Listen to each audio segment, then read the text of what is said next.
The Adventure Film Festival wouldn't be what it is without the people who are willing to risk everything to make it happen.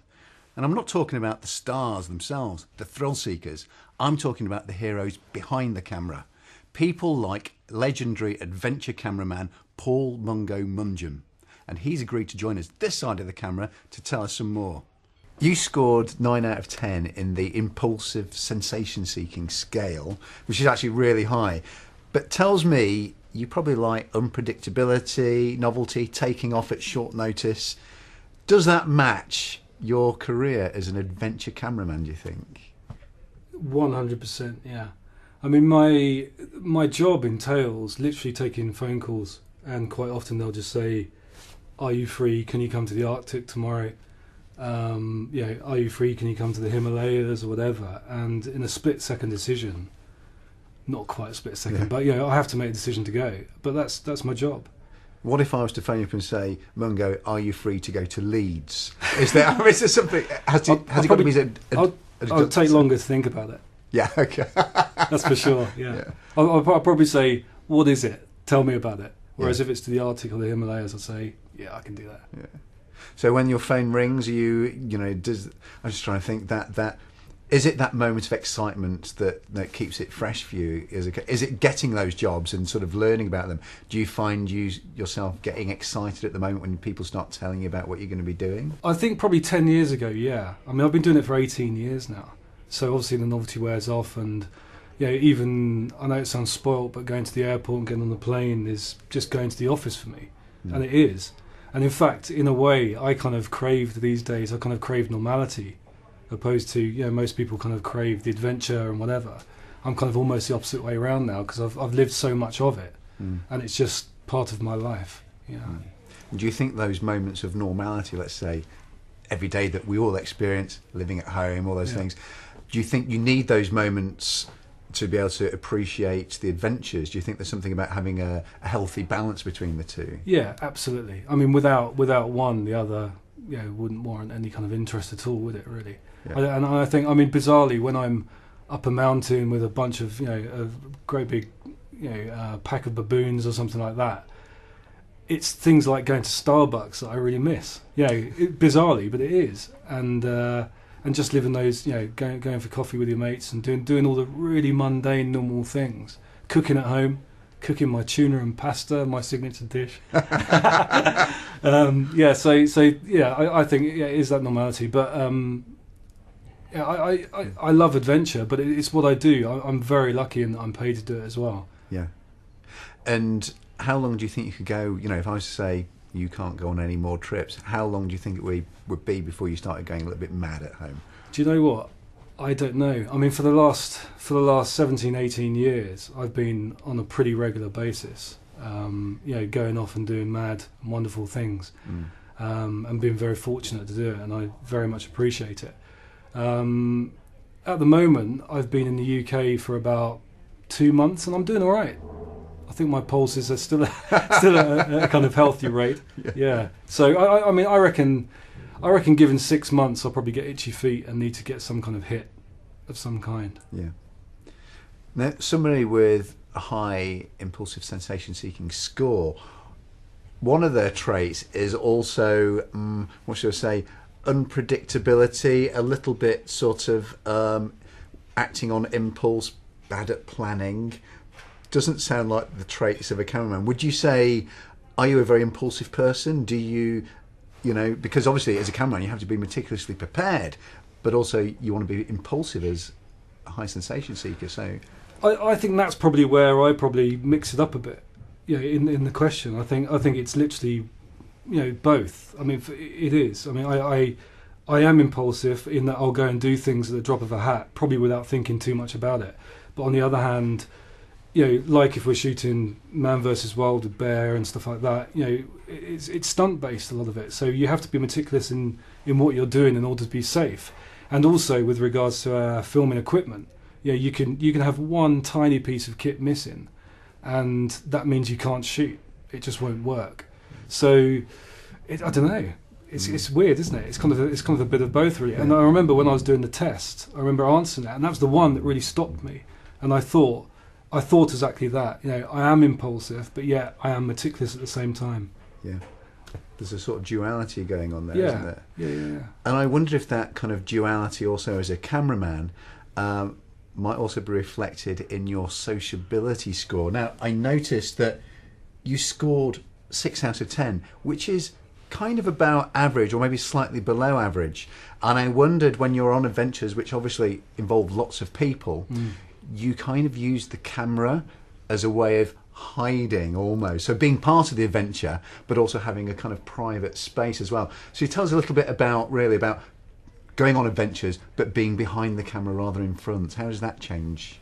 I mean, I could answer this in a very long way, which you probably haven't got time for, but I think, just quickly, I think sometimes you can hide behind it on purpose. If you're in a war zone, if you're in a dodgy situation, you can close one eye and you can just kind of look as if you're watching TV, and that can help you get through it. Sometimes it's nice to obviously work alongside famous people. They get all the hassle, they get all the, you know, the invasion of privacy. I'm just a man behind the camera, so I can duck away and do what I want when I want without worrying about it. Socially, I'm an incredibly sociable person. I'm a people person. I'm hopeless by myself, really. So I wouldn't say I hide behind the camera.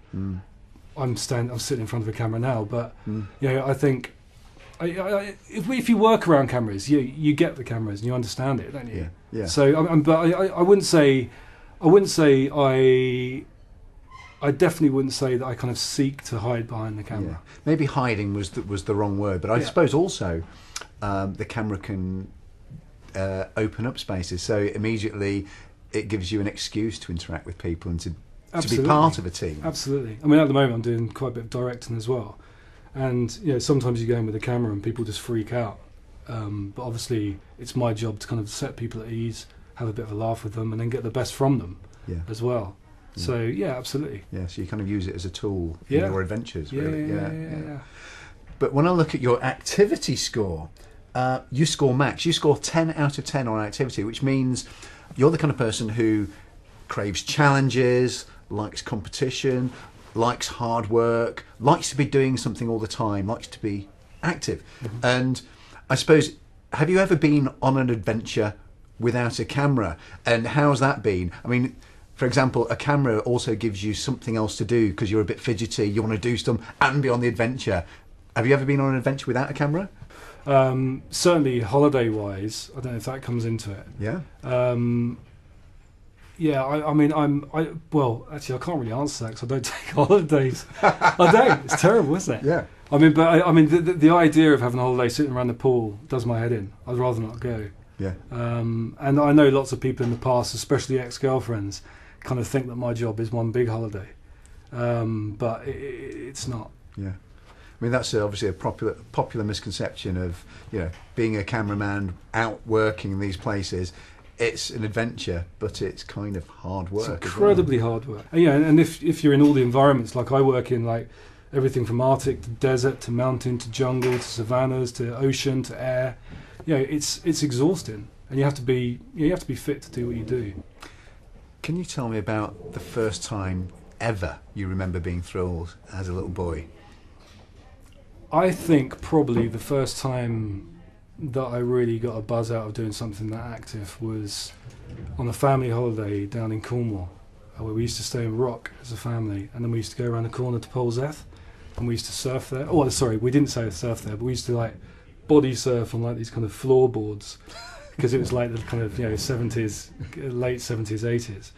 And I remember just looking at the surfers there, like the hardcore surfers in the late 70s, early 80s, who were just like, they looked like the Yetis coming out of the water, but I thought they were the coolest dudes in the world, even as a little kid. And I just thought, one day if I can ever do anything like that, because I'd be next to them on my kind of, you know, there's really crappy like wooden boards, scooting along thinking, you know, I was really cool, but getting really with real kind of thrill out of it. Being to see these guys properly surfing.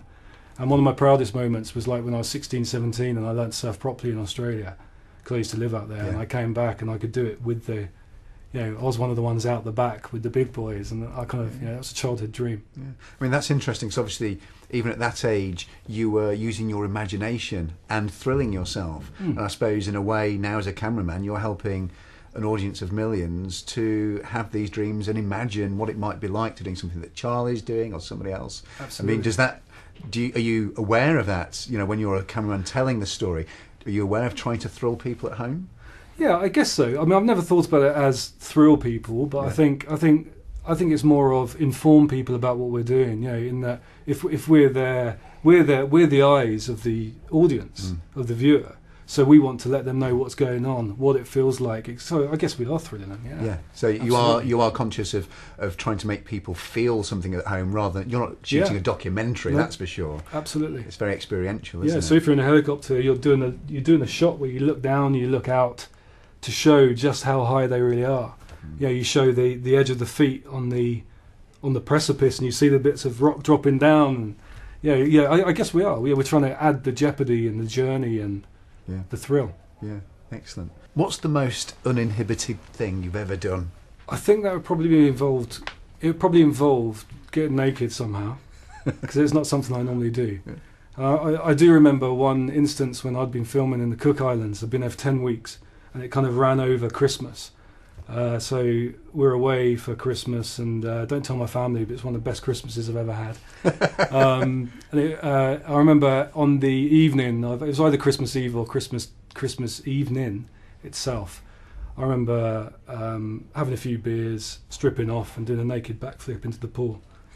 In front of how many people? Probably about 30 or 40. Right. I remember spraining my ankle in the process. So, what have you considered doing for pleasure, but were too concerned about the risks? In 1998, when I won't say how old I was, I can't remember how old I was, but I was in my late 20s. I had a spontaneous pneumothorax, which is when you had lung collapses. Yeah. Just randomly, one night happened. I was sitting in my home in Putney, got up to make a cup of coffee and just couldn't breathe. Anyway, cut a long story short, had 2 operations. Everything was fine, eventually, but it was quite dangerous at the time. Since then, I was told by the surgeon that the only thing I should never do again is dive. And that's always been a tantalising temptation. Because I've heard from some divers that you probably could get away with it and go for it. You used to dive before? Well, no, not officially. Okay. But being a surfer, obviously I've done quite a bit in the water, and you don't listen to the rules so much and tried different things. But I'd love to have done that properly and got all my tickets and stuff. But it's just not worth it, is it? It's just not worth the risk. I mean, being told you can't do it, did that make you want to do it even more? In that instance, no, because I would have died. Oh, right. Yeah. Okay. So probably not. Well, Mungo, thanks for joining us here today. It's my pleasure. And thanks to the Adventure Film Festival. Now, I know what you're thinking. If only Mungo would film your thrilling adventure. Well, for the lucky winner of the Nissan Juke Thrill Seekers competition, he will. Just take the thrill test and then tell us what your idea of a thrilling adventure would be, and you could star in your very own film, shot by legendary cameraman Mungo. Whoever thrills us most is going to win.